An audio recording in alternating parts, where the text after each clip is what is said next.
ये बहुत गलत है। भारतीय जनता पार्टी को अगर ये लगता है कि तमिलनाडु में डर फैला के उनके मंत्रियों को गिरफ्तार करके उनकी सरकार को इस तरह से उनके पीछे ईडी छोड़ के उनकी सीट आ जाएंगी, तो वो भूल जाएं तमिलनाडु में उनकी एक भी सीट नहीं आने वाली। पूरा देश देख रहा है। एक जमाना था जब अगर सीबीआई रेड मारती थी किसी पे, ईडी रेड मारती थी, तो लोगों को लगता था कि इसने कुछ गलत काम किया होगा। अब अगर सीबीआई और ईडी रेड मारती है तो लगता है कि इसने कुछ ठीक ही काम किया होगा, इसीलिए इसको तंग किया जा रहा है। इसीलिए ये सीबीआई और ईडी का नाम बदल के बीजेपी सेना रख देना चाहिए। ये कोई इन्वेस्टिगेटिव एजेंसीज नहीं बची हैं। I strongly condemn the arrest, the raids and on the minister in Tamil Nadu and the arrest of the minister. The manner in which the arrest has been done is also very objectionable, and the whole country is seeing that ED and CBI are not being sent against those people who are corrupt. On the contrary, all the corrupt people, wherever they are seeking refuge to BJP, so they are being protected. BJP government is sending all ED and CBI only to the opposition parties, opposition ruled states, and we strongly condemn it. And if BJP feels, if they think that they will be able to get a few seats in Tamil Nadu in the Lok Sabha elections by using ED and CBI, I think they are living in a fool's paradise. They will not get even a single seat. We strongly support Thiru Stalin Saab and his entire government, and we stand with them. इसकी कुछ provisions हैं जो अभी तक जनता के बीच में नहीं आई हैं।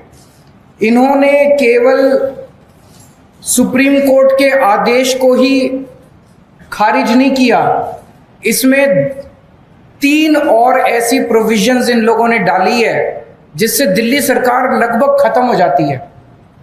इसके अंदर इन्होंने लिखा है कि अगर कोई मंत्री अपने सेक्रेटरी को कोई आदेश देगा तो सेक्रेटरी के पास ये पावर दे दी गई है, सेक्रेटरी डिसाइड करेगा कि मंत्री का आदेश लीगली ठीक है कि गलत है।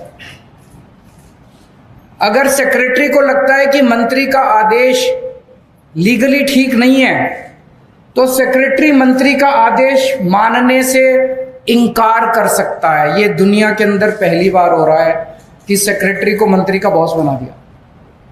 आपको 2 उदाहरण देता हूं, अभी पिछले हफ्ते हुए हैं दिल्ली सरकार में। विजिलेंस सेक्रेटरी को सौरभ भारद्वाज जी ने आदेश दिया वर्क एलोकेशन ऑर्डर की ऐसे ऐसे होगा। विजिलेंस सेक्रेटरी ने अपने आप को अब एक दिल्ली सरकार के अंदर इंडिपेंडेंट अथॉरिटी डिक्लेयर कर दिया है। वो कह रहा है कि इस ऑर्डिनेंस के आने के बाद मैं ना तो चुनी हुई सरकार के प्रति जवाबदेह हूं और एलजी के प्रति भी जवाबदेह, मैं उस अथॉरिटी जो बनाई है उसके थ्रू जवाबदेह हूं। तो डे टू डे फंक्शनिंग के लिए विजिलेंस सेक्रेटरी कह रहा है मेरा कोई बॉस नहीं है, now I am an independent authority. तो इस एक और केस के अंदर एक जगह झुग्गियां टूटी। जो हमारा दिल्ली सरकार का वकील था उसने कोर्ट में बहुत कमजोर दलीलें दी। ऐसा लगा कि वकील दूसरी पार्टी से मिला हुआ है। मंत्री ने आदेश दिया कि अगली हेयरिंग में हमें कोई अच्छा सीनियर एडवोकेट हायर करना चाहिए। तो सेक्रेटरी फाइल पे लिखती है कि वकील हायर करने का प्रेरोगेटिव सेक्रेटरी का है, मंत्री मुझे आदेश नहीं दे सकता कि कौन वकील हायर करना चाहिए, इसलिए आपका आदेश इलीगल है, मैं आपके आदेश को नहीं मानती। ऐसे सरकार कैसे चलाएंगे? अब तो हर सेक्रेटरी ये डिसाइड कर रहा है कि कौन सा आदेश लीगल है और जिसको मर्जी इलीगल डिक्लेयर कर देते हैं। बस अब सेक्रेटरी की डिसीजन फाइनल है, वो सुप्रीम कोर्ट, हर सेक्रेटरी सुप्रीम कोर्ट का जज बन गया है।